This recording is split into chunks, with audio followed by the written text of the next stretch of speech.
Evening everybody. मैं हूं वंदना भारती और आप देख रहे हैं कमोडिटी इनसाइट। सो यहाँ पे जो फोकस रहेगा अगेन वो टैरिफ पे ही रहेगा, और जो भी कुछ है सबसे बड़ा जो ट्रिगर है मार्केट का, चाहे इक्विटी हो या कमोडिटी हो या कोई भी फॉरेक्स मार्केट हो, आपको मेजर ट्रिगर टैरिफ है।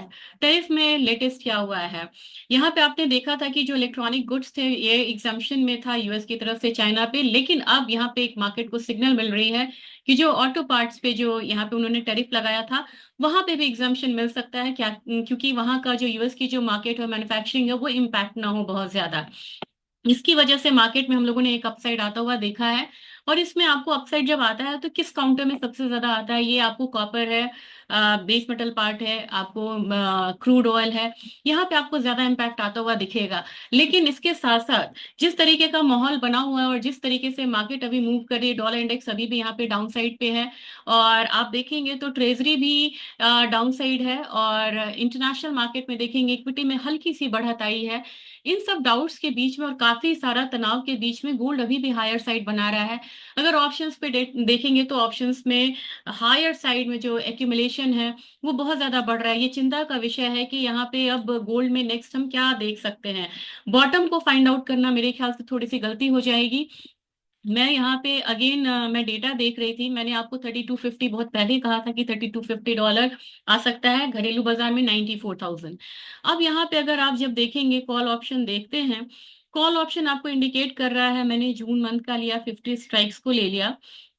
अभी आपको गोल्ड क्या चल रहा है, अभी आपको गोल्ड चल रहा है यहाँ पे स्पॉट चल रहा है 3230, और अपना ये चल रहा है फ्यूचर्स 3247, यानी कि ऑलमोस्ट इसको आप $3250 मान के चल सकते हैं। $3250 पे आपको सबसे ज्यादा यहाँ पे कंसंट्रेशन मिलेगा, 12,000 का ओआई है, प्लस यहाँ पे वॉल्यूम है। लेकिन कहानी यही खत्म नहीं होती है, क्योंकि ये तो ऑलमोस्ट आपको अचीव हो चुका है। नेक्स्ट आप यहाँ पे देखेंगे कि नेक्स्ट कंसंट्रेशन कहाँ है, तो नेक्स्ट है आपको 3300 पे। 3300 पे 9,000 है, और वॉल्यूम भी यहाँ पे आपको अच्छा खासा दिख रहा है। यानी कि अगर 3250 से ऊपर क्लोजिंग होती है तो $33 आने में कोई बहुत ज्यादा मूवमेंट नहीं है। मेरे सोचने का अभी परेशानी बोल ले या जो भी है, नेक्स्ट आपको बन रहा है $3500। $3500 मिल रहा बन रहा है, ये बहुत अलार्मिंग है कि अगर यहाँ पे सिचुएशन वर्स्ट हुआ और चाइना ने या यूएस ने आके आगे से अपना मतलब कोई यहाँ पे एग्रीमेंट नहीं किया, तो ये जो काउंटर है ये तो बढ़ता ही चला जाएगा। आप यहाँ पे 34 पे भी बहुत ज्यादा वो नहीं देखेंगे, $34 मैं आपको इनफैक्ट दिखाई देती हूँ। 34 पे बहुत ज्यादा नहीं है, 5,000 वही खड़ा, लेकिन आप देखेंगे कि $35 पे 7593, यानी कि करीब करीब 8,000 के करीब, 7600 के करीब वही खड़ा है। ये एक चिंता का विषय है, और मुझे लग रहा है अगर आप लोअर साइड में पुट साइड में आएंगे तो आपको मेजर एक दिख जाएगा डाउन साइड में। एक तो आपको यहाँ पे दिखेगा कंसंट्रेशन $3100 पे, तो मैक्सिमम करेक्शन आता भी है तो आपको 3115 का आएगा, या उसके बाद आपको 3090 का आएगा। उससे ज्यादा फिलहाल फिलहाल मुझे नहीं लग रहा है। उससे पहले आपको 3150 का आ सकता है। तो अभी मार्केट अगर करेक्ट होती भी है तो आपको $3150, $100 का एक फॉल आता है, और उससे ज्यादा फॉल होता है तब जो आपको 3100 का लेवल है वो आता हुआ दिख सकता है। उसके बाद आपको देखेंगे तो पुट साइड में बहुत ज्यादा कंसंट्रेशन है नहीं, यानी कि अभी भी जो दबाव है ये अपसाइड का ही यहाँ पे बन रहा है, तो उसके हिसाब से चलेंगे। और धीरे धीरे मैं यहाँ पे शेयर करूंगी चीजों को।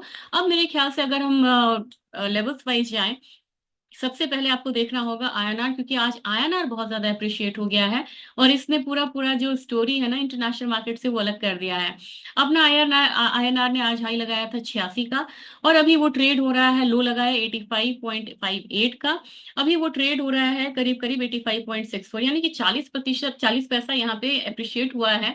तो ये एक इम्पैक्ट डालेगा, और यही वजह है कि बाहर का गोल्ड जो है वो 0.66 अप है, लेकिन हमारा गोल्ड जो है ये सिर्फ 0.16% अप है, यानी कि आईएनआर के अप्रिसिएशन का जो इम्पैक्ट है वो दिख रहा है। तो आज अपना जो भी अपसाइड होगा वो केप्ड होगा, इस बात को बिल्कुल ध्यान में रख के हम यहाँ पे चलेंगे।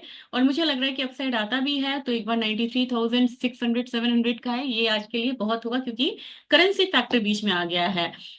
एक काउंटर है सिल्वर, सिल्वर में मुझे लग रहा है कि यहाँ पे भी करेंसी फैक्टर रहेगा। अगर यहाँ पे अपसाइड आता है तो आपको 400 तक के जो लेवल्स हैं वो देखने को मिल सकते हैं, क्योंकि एक रेजिस्टेंस है वहां पे। और मेजर मुझे लग रहा है कि 96,000 का एक लेवल जो है वो आपको 96,000, 96,100 ये लेवल्स एक बार आपको देखने को मिलेगा, क्योंकि यहाँ पे गोल्ड सिल्वर रेशियो भी अब थोड़ा सा यहाँ पे इम्प्रूव होना चाहिए।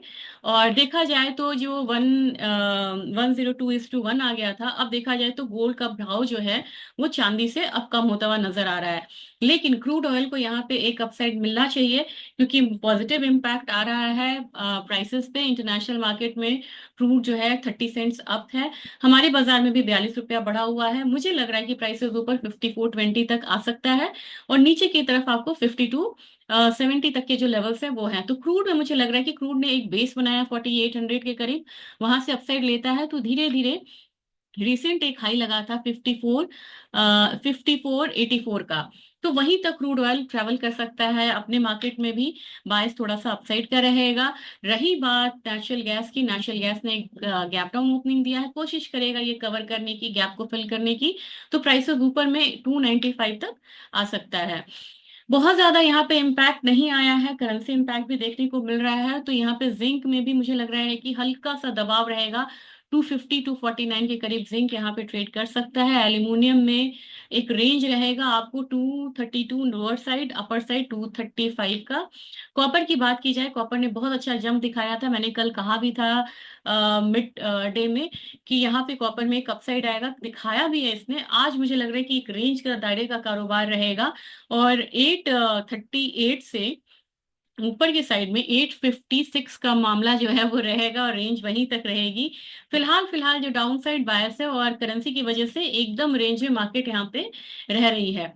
लेड में नीचे के साइड 177 तक का लेवल आता हुआ हम देख सकते हैं। अब जीरा और टर्मरिक की बात की जाए तो मुझे लग रहा है कि जीरा में फिर से यहाँ पे जो बायर्स हैं वो हावी हो गए हुए हैं, तो 25,200 तक मुझे लग रहा है कि अपसाइड जो है वो देखने को मिल सकता है।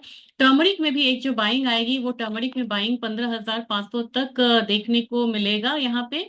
और इस हफ्ते में मुझे लग रहा है कि ये जो काउंटर है दोनों फिर से एक अच्छा ट्रेड कर सकता है। लेकिन धनिया की बात की जाए, धनिया में प्रेशर है यहाँ पे, नीचे की तरफ प्राइसेस आपको 7600 7620 तक आ सकता है।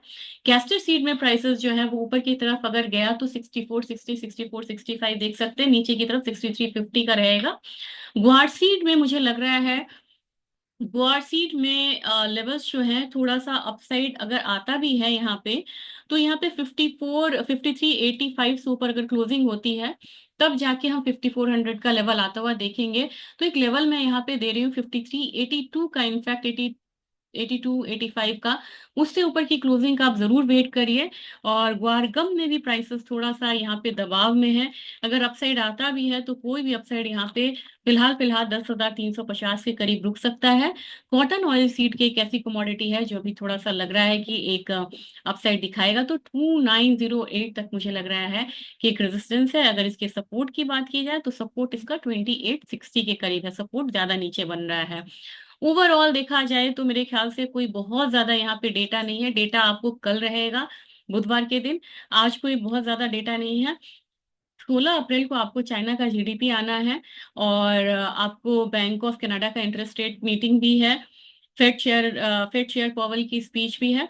तो इन सब चीजों को ध्यान में रखते हुए ट्रेड करिएगा। और आज के दिन मुझे लग रहा है कि गोल्ड सिल्वर में बढ़त है, इंटरनेशनल मार्केट में, हमारे मार्केट में कम बढ़त है बिकॉज ऑफ आईएनआर।